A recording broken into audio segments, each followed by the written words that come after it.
बघताच तुम्हाला असं वाटलं असेल की आपण कुठली तरी नॉनव्हेज डिश बघतो आहे, पण ही आहे सोयाबीन वडीची भाजी, जी मी अगदी नॉनव्हेज कसं बनवतात त्याच पद्धतीने बनवलेली आहे। चवीलाही नॉनव्हेजपेक्षा कुठेच कमी लागत नाही। तुम्ही सुद्धा एकदा नक्की करून बघा।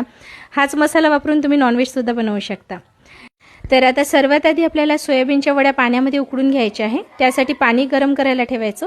यामध्ये अर्धा चमचा मीठ घातलेलं आहे, अर्धा चमचा हळद घालायची। नीट एकदा मिसळून झालं आणि पाण्याला उकळी यायला लागली की यामध्ये सोयाबीनच्या वड्या घालायच्या आहे। तर ही भाजी मी 3 लोकांसाठी बनवते आहे, त्यानुसारच बाकी सर्व प्रमाण घेतलेलं आहे। सोयाबीनच्या वड्या पॅकिंगच्या जे येतात ना त्याच वापरायच्या आहे। खुल्या वड्या वापरायच्या नाही, कारण त्याला एक प्रकारचा वास असतो आणि तो वास निघून सुद्धा जात नाही। तुम्ही उकडल्या तरी सुद्धा निघत नाही। त्यामुळे वापरत असताना पॅकिंगच्याच वापरा, खुल्या वड्या वापरू नका, त्याची भाजी सुद्धा छान लागत नाही। आता वड्या बघू शकता 5 मिनिट उकडल्यानंतर वर तरंगायला लागलेले आहे। मी गरम पाण्यामध्ये असं सोडलेलं आहे, तेव्हापर्यंत मसाला बनवण्याची तयारी करते आहे। तर खोबऱ्याचा एक मध्यम आकाराचा डौल मी डायरेक्ट फ्लेमवरच भाजून घेते आहे आणि 3 कांदे घेतलेले आहे, 2 छोटे आहेत, एक मोठा कांदा घेतलेला आहे। कांदे सुद्धा मी असेच डायरेक्ट फ्लेमवर भाजून घेते आहे। यामुळे भाजीला चव आणि रंग दोन्ही खूप छान येतो। तुम्हाला हवं असेल तर कढईमध्ये सुद्धा थोडं तेल घालून तुम्ही भाजून घेऊ शकता। तर आता इथे मी कलमी घेतलेली आहे, ज्याला दालचिनी म्हटलं जातं।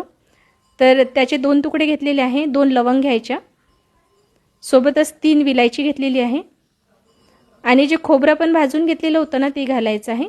हे खोबरं वरून जरी तुम्हाला जळलेलं दिसत असेल तरी आतून हे कच्चंच असतं, फार भाजलं जात नाही, त्यामुळे कडवट अशी चव भाजीला येत नाही। एकदा फिरवून घ्यायचं। यामध्ये आता लसूण घालते आहे। लसूण या भाजीला थोडा जास्त घालायचा, चव छान येते। जो कांदा आपण भाजून घेतलेला होता तो सुद्धा यामध्येच मी घालते आहे। एकत्रच आपण सर्व वाटण तयार करूया, त्यामुळे वेळ लागणार नाही, भाजी झटपट तयार होते। कोथिंबीर घालायची, 1 ते 2 इंच आलं घालायचं, जिरे घालायचं आणि याची पेस्ट तयार करायची। हवं असेल तर थोडं पाणीही घालू शकता आणि छान फाईन पेस्ट तयार करायची आहे, जाडसर ठेवायचं नाही। तर इथे मी 2 टोमॅटो चिरून घेतलेले आहे, त्याची सुद्धा पेस्ट तयार करून घेणार आहे। फोडणीसाठी कढईमध्ये तेल घालायचं। आता ज्या वड्या आपण उकडून घेतलेल्या होत्या त्यातलं पाणी मी सर्व निथळून घेते आहे आणि आता या वड्यामध्ये मी साधं पाणी घालते आहे, कारण जी आपण हळद घातलेली आहे, मीठ घातलेली आहे, ते एक्स्ट्रा हळद आणि मीठ निघून जावी आणि या वड्या लवकर गार व्हाव्या म्हणून मी इथे गार पाणी घातलेलं आहे आणि यातलं सर्व पाणी आपल्याला पिळून काढायचं आहे। तर दाबून दाबून पिळून काढायचं आहे। यामध्ये जो फेस असतो ना तो निघून जायला हवा, अशा पद्धतीने याला छान पिळून घ्यायचं आहे।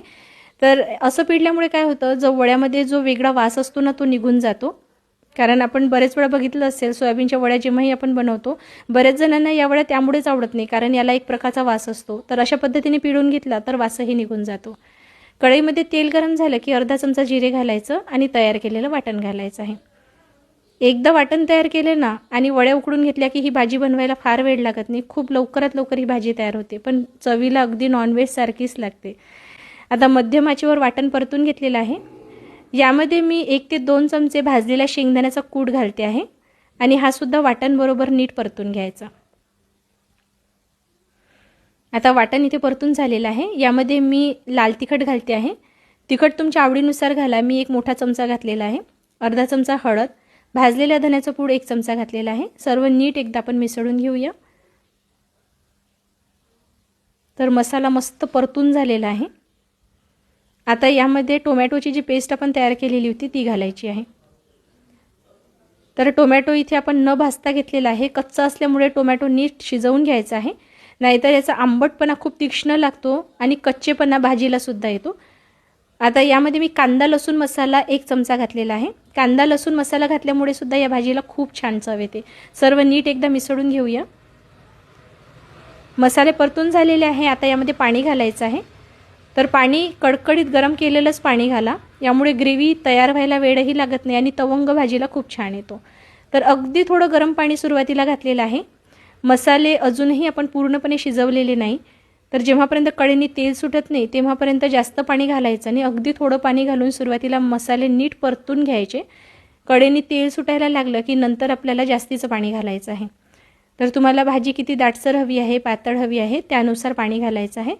पण सोयाबीन वड्यांची भाजी बनवत असताना मी तुम्हाला हे सांगेल की भाजी खूप जास्त पातळ बनवू नका। ही भाजी जर पातळ बनवाल ना तर पाणी पाणी अशी चव यायला लागते, कारण वड्या जेव्हा तुम्ही रस्स्यामध्ये सोडतात त्या वड्या पाणी ॲब्झॉर्ब करतात आणि जेव्हा खातो ना आपण त्यावेळी पाणी सुटायला लागतं वड्यांमधून। तर त्यासाठी काय करायचं, दाटसरच ग्रेव्ही ठेवून ही भाजी बनवायची। मी थोडी कसुरी मेथी घातलेली आहे आता वड्या घालायच्या आणि नीट मसाल्याबरोबर परतून घ्यायच्या। तर ही भाजी अशी सुद्धा बनवता येते। जर तुम्हाला चमचमीत आणि अशी कोरडी भाजी हवी असेल ना तर अशी सुद्धा खूप छान लागते। झाकण ठेवायचं, गॅस मंद आचेवर ठेवायचं आणि 5-1 मिनिटासाठी कढईने तेल सुटेपर्यंत शिजवून घ्यायचं। तर मसाल्यांचा जो फ्लेवर असतो ना तो वड्या ॲब्झॉर्ब करतात आणि वड्यांची चव खूप छान येते। म्हणजे जो वड्यांमध्ये जो वास असतो ना तो सर्व निघून जातो आणि खात असताना तुम्हाला अजिबात असं वाटणार नाही की आपण सोयाबीन वडीची भाजी खातो आहे। आता अजून मी यामध्ये पाणी घातलेलं आहे। चवीनुसार मीठ घालायचं। सुरुवातीला एकाच वेळी भरपूर मीठ घालू नका, कारण वड्या शिजवत असताना आपण मीठ घातलेलं होतं। वड्यासुद्धा थोडं मीठ ॲब्झॉर्ब करतात, त्यामुळे खूप खारट भाजी होऊ नये म्हणून एकदा चाखून बघायची। जर मीठ कमी वाटत असेल तर जास्तीचं मीठ घालायचं। आता झाकण ठेवायचं आणि परत याला 5 ते 10 मिनिटासाठी कढईने तेल सुटेपर्यंत शिजवून घ्यायचं आहे। तर बघू शकता मी ही भाजी दाटसर ग्रेव्ही ठेवूनच बनवलेली आहे आणि मी तुम्हाला सुद्धा हेच सांगेल की ही भाजी अशीच दाटसर ठेवून बनवा। खूप पातळ जर बनवाल तर वड्याची चव खूप जास्त पाणी अशीच येईल। वरून चिरलेली कोथिंबीर घालायची आहे। ही भाजी इथे तयार झालेली आहे। बघू शकता मस्त चमचमीत दिसते आहे। बघितल्याबरोबर खाण्याची इच्छा होईल एवढी भन्नाट दिसते आहे। वरून गरम मसाला घालायचा म्हणजे गॅस बंद केल्यानंतर, आणि कसुरी मेथी सुद्धा एकदा सर्वात शेवटी नक्की घाला, छान चव येते। चिरलेली कोथिंबीर घालायची। तर ही नॉनव्हेज सारखी दिसणारीच नाही तर चवीला सुद्धा नॉनव्हेज सारखीच लागणारी सोयाबीन वडीची भाजी तयार झालेली आहे। जो मसाला मी तुम्हाला इथे बनवून दाखवलेला आहे तोच मसाला वापरून तुम्ही नॉनव्हेज सुद्धा बनवू शकता। म्हणजे चिकन मटन जर बनवायचं असेल ना तर हाच मसाला वापरून तुम्ही बनवू शकता। आणि एकदा या मसाल्यामध्ये सोयाबीन वडीची भाजी तुम्ही बनवून बघा, खरंच सांगते अगदी नॉनव्हेज सारखीच चव तुम्हाला सोयाबीन वडीच्या भाजीमध्ये चाखायला मिळेल।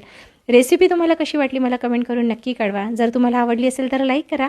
अशाच रेसिपी जर तुम्हाला पुढेही बघायची असेल तर घरोघरी अन्नपूर्णा या यूट्यूब चॅनललाही सबस्क्राईब करा। त्याचबरोबर फेसबुक पेजलाही फॉलो करा, म्हणजे अशाच नवनवीन रेसिपीज पुढेही तुम्हाला माझ्या चॅनलवर बघायला मिळेल।